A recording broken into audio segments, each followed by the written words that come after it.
flamante y renovada generación de gobernadores priistas, aquella que prometía renovación y terminó siendo conocida como el nuevo PRI, y sí, nuevo, pero en escándalos. Pero hubo un caso que explotó a nivel nacional y se volvió un símbolo de esa etapa, fue el de Javier Duarte de Ochoa, gobernador de Veracruz entre los años 2010 y 2016.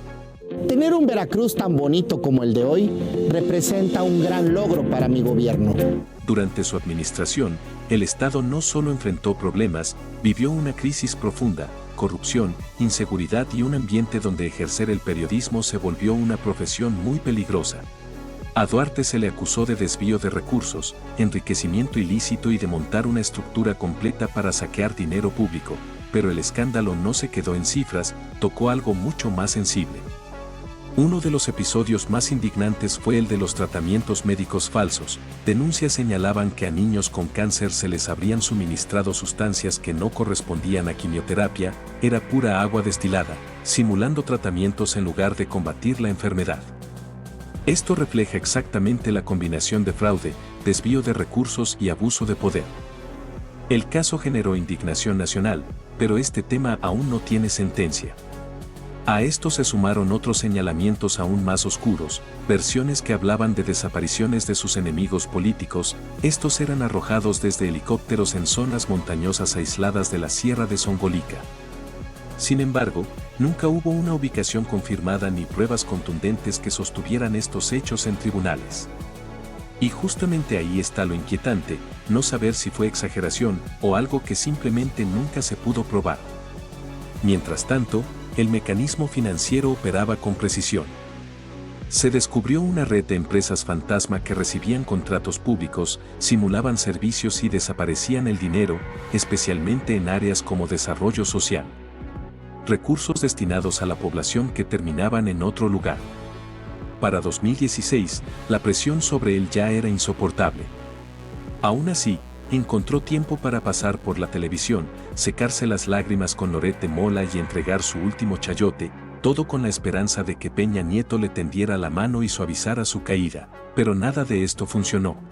Repito, el que nada debe, nada teme. ¿Va usted a huir? Por supuesto que no me quedo en Veracruz. Es Ni va a al huir, revés. ni se va a esconder. Es al revés. Es para dar la cara. Duarte desapareció el 20 de octubre y se convirtió en prófugo, buscado incluso por Interpol. Pero la huida terminó el 15 de abril de 2017, cuando Alex Huerta fue detenido en Guatemala y posteriormente trasladado a México. Duarte filtró un video diciendo que se entregaba voluntariamente, pero eso no suena a decisión, suena a rendición disfrazada. Si de verdad quisiera entregarse, lo haría en México, no escondido en otro país armando una narrativa. La realidad es simple, lo cercaron, le cerraron todos los caminos. Y cuando ya no tuvo salida, no se entregó, lo atraparon. Y entonces sacó la vieja confiable, decirse perseguido político. Y ojo, alguien así no cae solo.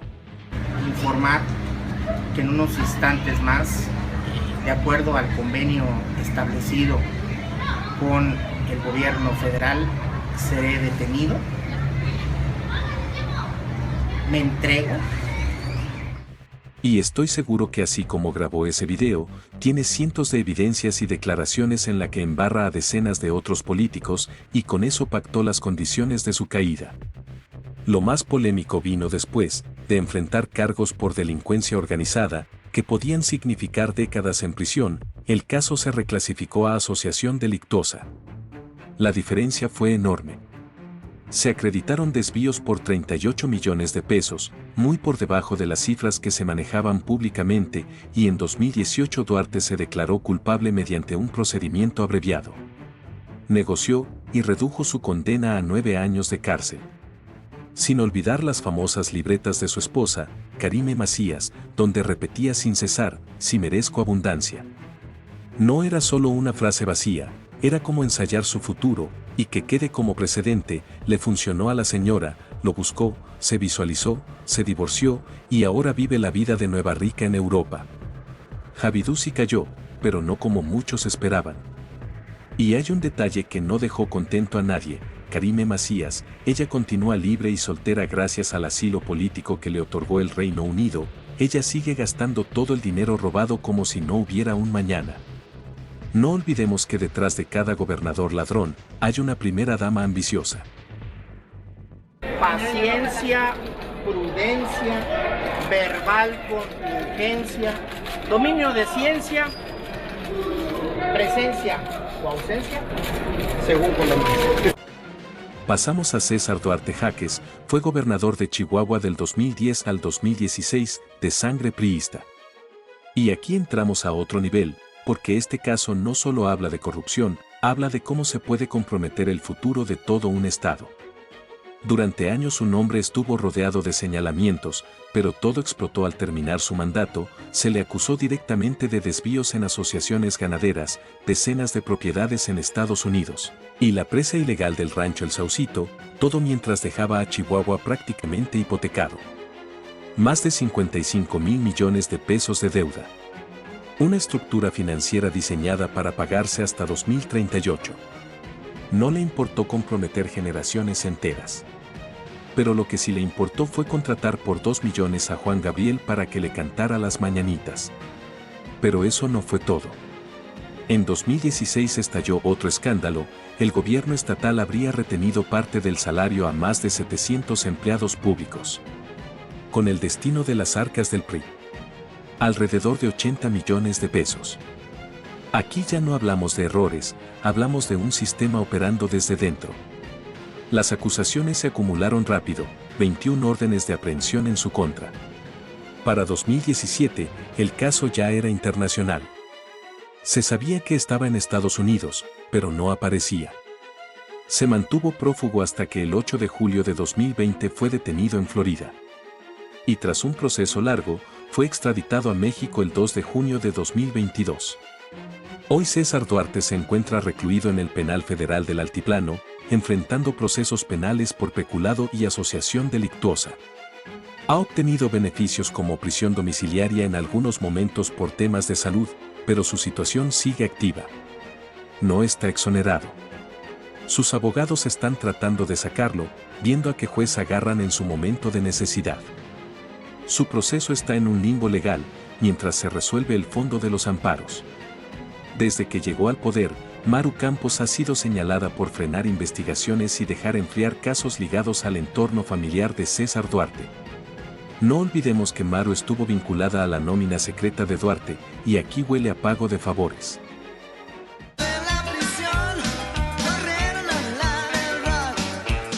Damos paso a otro flamante priista, Roberto Sandoval. No era un político menor, era gobernador de Nayarit, de 2011 a 2017. Y como muchos en esta lista, parecía intocable. Pero algo empezó a romperse cuando dejó el poder. Demasiado dinero, demasiadas propiedades, demasiadas preguntas sin respuesta. Porque según las investigaciones, no se trataba de corrupción común. Se le acusó de lavado de dinero por más de 156 millones de pesos, enriquecimiento ilícito y de operar una red para mover recursos de origen dudoso. Compra de ranchos, terrenos, miles de cabezas de ganado, cientos de caballos de lujo para vender y aprovechar la amistad con un pelirrojo inflado, campeón que le ganó a todos los que él mismo eligió para pelear, porque cuando las peleas se escogen, ya sabes quién va a ganar. Y eso no era todo. Las autoridades también señalaron presuntos vínculos con el crimen organizado durante su gobierno a través de su círculo cercano, incluyendo al entonces fiscal del estado. Pero Sandoval no cayó de inmediato. Primero fue señalado y acusado por su propio compadre de recibir dinero del crimen organizado, luego investigado y después desapareció. Se volvió prófugo, hasta que en junio de 2021 fue capturado en Nuevo León en un operativo federal. Desde entonces, su situación es clara, sigue preso. Permanece en prisión preventiva mientras enfrenta múltiples procesos judiciales. Además, ya recibió una sentencia por falsificación de documentos relacionada con la apropiación ilegal de terrenos. Es decir, no es un caso cerrado, sigue acumulando acusaciones. Aquí no cayó un político más. Cayó un gobernador acusado no solo de robar, sino de cruzar una línea más peligrosa. Porque en México, el poder puede protegerte, pero cuando se rompe la red protectora, la caída es muy dura. Antes de esto, yo no compro caballos, vendo caballos, me dedico a la comercialización del ganado, de eso he vivido. Es una actividad muy bonita el campo, la agricultura. Llegamos a un clásico, Emilio Lozoya. Él no era cualquier funcionario. Durante el gobierno de Enrique Peña Nieto, era el hombre que manejaba el dinero de una de las empresas más importantes del país, Petróleos Mexicanos. Un perfil técnico, elegante y joven, de esos que no levantan sospechas. Pero también, un hombre cercano al círculo que llevó a Peña Nieto al poder. Parte del proyecto, parte del sistema. Hasta que todo explotó, su nombre apareció en uno de los mayores escándalos de corrupción en América Latina, Odebrecht. Según las investigaciones, habría recibido millones de dólares en sobornos para financiar campañas políticas y asegurar contratos millonarios. Y no fue lo único. También fue señalado por la compra de agronitrogenados, una planta considerada chatarra, pagada a sobreprecio con dinero público. Aquí ya no hablamos de corrupción, hablamos de saqueo con firma oficial. Cuando el escándalo creció, Lozoya hizo lo que muchos hacen, huyó. Fue detenido en España en 2020 y extraditado a México. Y entonces vino el giro. Pero no cayó como los demás. Se convirtió en testigo colaborador. Prometió hablar, señalar nombres, destapar la red. Primero evitó la cárcel. Luego, en 2021, fue enviado a prisión preventiva, pero hoy, la historia volvió a cambiar. Desde 2024, Lozoya está fuera de prisión. Lleva brazalete electrónico, no puede salir del país y sigue enfrentando cargos por lavado de dinero, cohecho y asociación delictuosa, sin sentencia definitiva. No está preso, pero tampoco libre. No fue absuelto, pero tampoco condenado. Aquí no cayó un improvisado. Cayó el hombre que sabía cómo se movía el dinero del poder. Y en México, saber demasiado no siempre te hunde, a veces te mantiene a flote. Llegamos hasta Eugenio Hernández, no era un político priista cualquiera, era gobernador de la frontera más caliente, Tamaulipas, del 2005 al 2010. Un perfil hecho para el poder, discreto, estructurado y, en apariencia, intocable. Hasta que dejó el cargo, porque años después, su nombre empezó a aparecer en investigaciones por desvío de recursos y lavado de dinero.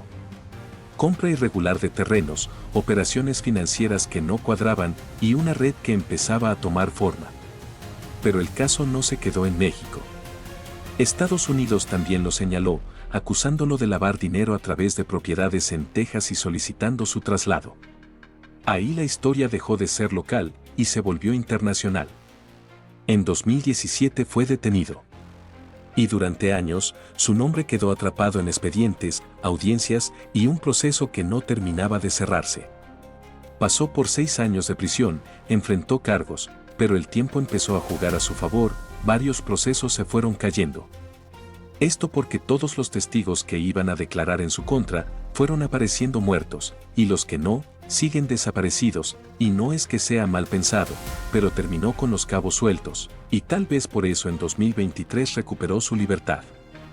Hoy está fuera, y con el Partido Verde. Este es el tipo de caso que deja más dudas que certezas. Y en México, salir de la cárcel no siempre significa inocencia, a veces solo significa que la historia nunca se terminó de cerrar. He vivido tiempos difíciles. Estuve privado de mi libertad durante casi 6 años, por delitos inventados que no cometí. Los que salieron, pero quedaron manchados. María del Rosario Robles Berlanga. Nacida del PRD, pero de perfil priista. Secretaria de Estado durante el gobierno de Enrique Peña Nieto. Y aquí entramos a uno de los casos más mediáticos, pero también más incómodos de interpretar. Porque si has escuchado el término estafa maestra, este nombre está en el centro. El tema de Rosario Robles no fue menor. Pasó por Desarrollo Social y Desarrollo Agrario, 2 de las dependencias donde se maneja dinero público destinado en teoría a quienes más lo necesitan. Pero según las investigaciones, el esquema era otro. Una red donde dependencias y universidades firmaban convenios, simulaban servicios y el dinero simplemente desaparecía. Legal en apariencia, irregular en el fondo. La cifra que encendió todo, más de 7.600 millones de pesos desviados en total. Pero aquí viene el giro. A Robles no se le acusó de robar directamente. Se le acusó de no evitar el desvío teniendo la responsabilidad de hacerlo. Y eso cambia todo. En 2019 fue detenida y enviada a prisión preventiva. Porque este caso dejó de ser solo legal y se volvió político. Y el final, todavía más incómodo. En 2022 salió de prisión. Y en 2023 fue absuelta del delito de ejercicio indebido del servicio público. Sí, después de años en la cárcel, el caso se cayó. Hoy no tiene condena. Y eso deja una pregunta que incomoda a todos: ¿culpable o un caso mal construido? Porque aquí no hubo negociación, hubo prisión y después absolución. Y eso, en México, dice más del sistema que de la persona. Pero aquí te informo qué pasó: el dinero sí se desvió. Salió de programas sociales destinados a los más pobres y simplemente desapareció. Pero la pregunta clave no es esa, sino a dónde se fue. Investigaciones y testimonios, como los de Emilio Cebadúa, apuntan a un destino incómodo: campañas, compra de votos, operación electoral, dinero público convertido en poder político. Se ha señalado especialmente su posible uso en la elección del Estado de México en 2017, donde ganó Alfredo del Mazo Maza. No hay una sentencia que lo pruebe completamente, pero las piezas encajan. Y entonces vino el giro: Rosario Robles Berlanga pasó de decir que era víctima y perseguida política a buscar ser testigo colaborador. Y al hacerlo, se autoincriminó, aceptando que estuvo involucrada en todos los desvíos de recursos. No por arrepentimiento, sino como una jugada para reducir su caída señalando a otros. Pero un par de años después, el Poder Judicial la dejó libre, concluyó que no había elementos suficientes para condenarla. Para mí, todavía tenía suficiente dinero para comprar voluntades. No sé, ustedes comenten. Pero espérate, porque esto ya es tragicomedia. Recientemente reapareció de regreso en la política, y no con cualquiera, lo hizo junto con Alejandro Moreno Cárdenas. Ella necesitaba volver, y él necesitaba a alguien que supiera operar estafas para su robo final. La redención no limpia, solo te consigue contactos de moral cuestionable. Se juntó el hambre con las ganas de comer, y el resultado ya lo conocemos. Robles es una mujer valiente, es una mujer honesta, es una mujer íntegra y es una mujer que estará aquí para luchar juntos, para defender a México.